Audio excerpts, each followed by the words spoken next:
आप देख रहे हैं योर मनी। प्रबलीन वाजपेयी हमारे साथ बनी हुई आपकी सभी क्वेरीज को आंसर करने के लिए। बात करते हैं कुछ और व्यूअर्स से। ऋग्वेद अगले व्यूअर हमारे साथ पंजाब से कनेक्टेड है सवाल पूछने के लिए। ऋग्वेद नमस्कार, बताइए क्या सवाल है आपका। नमस्कार मैम, मैं ऋग्वेद विश्वकर्मा बोल रहा हूँ।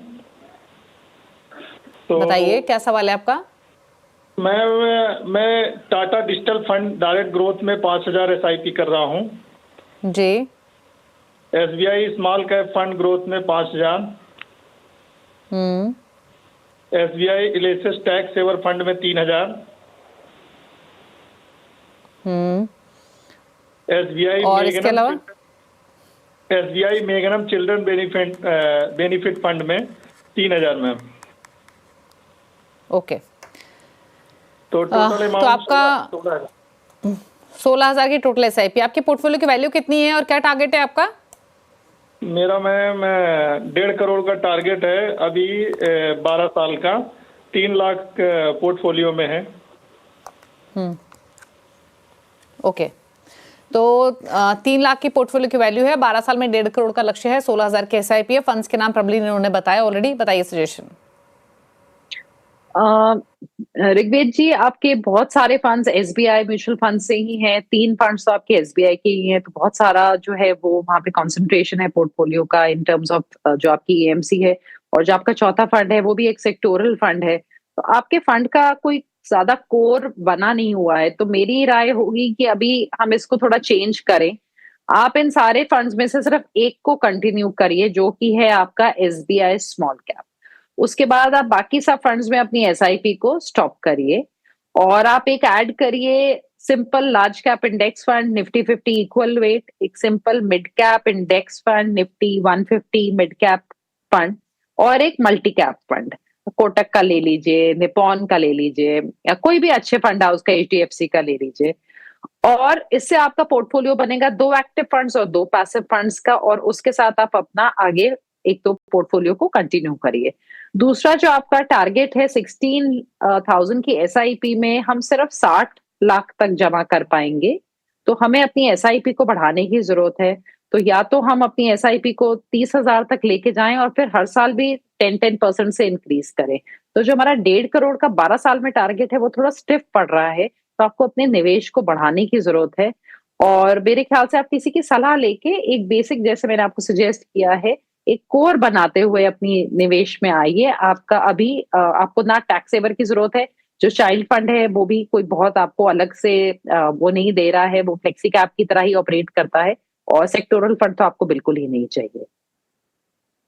ओके, तो चलिए सजेशन आपको दिया गया है। आपके पोर्टफोलियो के रिलेटेड अकॉर्डिंगली आपको प्लान करना है। 60 लाख के आसपास का कॉर्पस आप इकट्ठा कर लेंगे। अगर आपको 1.5 करोड़ का लक्ष्य पूरा करना है तो डेफिनेटली SIP बढ़ाकर 45,000 की करनी होगी। एक साथ बढ़ा सकते हैं, धीरे धीरे भी आप एलोकेशन इंक्रीज कर सकते हैं। और रही बात आपके पोर्टफोलियो की, तो SBI स्मॉल कैप में आप कंटिन्यू कीजिए। बाकी तीनों फंड से आपको निकलने की सलाह दी गई है, चाहे वो टाटा डिजिटल फंड हो, SBI इलेसेस टैक्स सेवर हो या SBI मैग्नम चिल्ड्रन ही क्यों ना हो। आप जिन फंड्स में निवेश कर सकते हो उसमें आपको 4 फंड रखने हैं, 2 पैसिव रखिए, 2 एक्टिव रखिए। फंड्स के नाम आपको बताए गए हैं। अविनाश सूरत से अगले व्यूअर हमारे साथ मौजूद हैं। अविनाश नमस्कार, बताइए क्या सवाल है आपका। नमस्ते मैडम। हेलो, नमस्ते। नमस्ते अविनाश जी, बताइए क्या सवाल है आपका, क्या जानना चाहते हैं। मेरा भी SIP चल रहा है 37,000 का जी। तो अभी पोर्टफोलियो मेरा है 36 लाख का, और नेक्स्ट 16 साल के लिए मुझे 5 ईयर का टारगेट है। और मेरा SIP भी चल रहा है कि कैन रोबो फ्लेक्सी कैप 4,000 का है, HDFC मिड कैप 4,000 का है, इन्वेक्स इंडिया लार्ज और मिड कैप 5,000 का है, कोटक मल्टी कैप 4,000 का है, निपॉन इंडिया स्मॉल कैप 8,000 का है, फ्लेक्सी कैप फंड है, और HDFC चिल्ड्रन फंड है लॉक इन वाला, वो उसमें भी 4,000 का SIP है। और एक SBI एनर्जी अपॉर्चुनिटी फंड है 4,000 का। ये सब SIP भी चल रही है। मेरी टोटल SIP है 37,000 की। ओके, तो फंड्स तो आपने बता दिए अपने, अब आप जानना क्या चाहते हैं अविनाश जी। 15 से 16 साल के लिए मेरा 5 ईयर का टारगेट है, तो इसमें कुछ ऐड करना पड़ेगा या प्लान में कुछ चेंज करना पड़ेगा। और आपकी पोर्टफोलियो की वैल्यू कितनी है अभी। अभी मेरे पोर्टफोलियो की वैल्यू है 36 लाख रुपए। ओके, ठीक है। तो फंड्स तो इन्होंने बताए प्रबलीन 37,000 का टोटल एसआईपी अमाउंट है जो एलोकेट कर रहे हैं हर महीने। 36 लाख पोर्टफोलियो की वैल्यू है, 5 करोड़ का टारगेट है 15-16 इयर्स। बताइए सजेशंस। जी दिवाली, अगर हम 12% के रिटर्न्स लेके चले in the next 16 years, Avinash ji around 4.2 crore तक आराम से बना लेंगे अपने लमसम और एसआईपी के द्वारा। तो थोड़ा सा शॉर्टफॉल रहेगा और शॉर्टफॉल को एक 15,000 की एसआईपी से ये पूरा कर लेंगे। वरना इसी में थोड़ा सा स्टेप अप कर लें आगे चल के, बिकॉज अभी टाइम है इनके पास, और थोड़े भी अधिक रिटर्न्स आए तो इनका ये अपने टारगेट के लगभग पास पहुंच जाएंगे। बट एक इंक्रीमेंटल एसआईपी की यहाँ रिक्वायरमेंट है। पोर्टफोलियो काफी फैला हुआ है इस टाइम पे।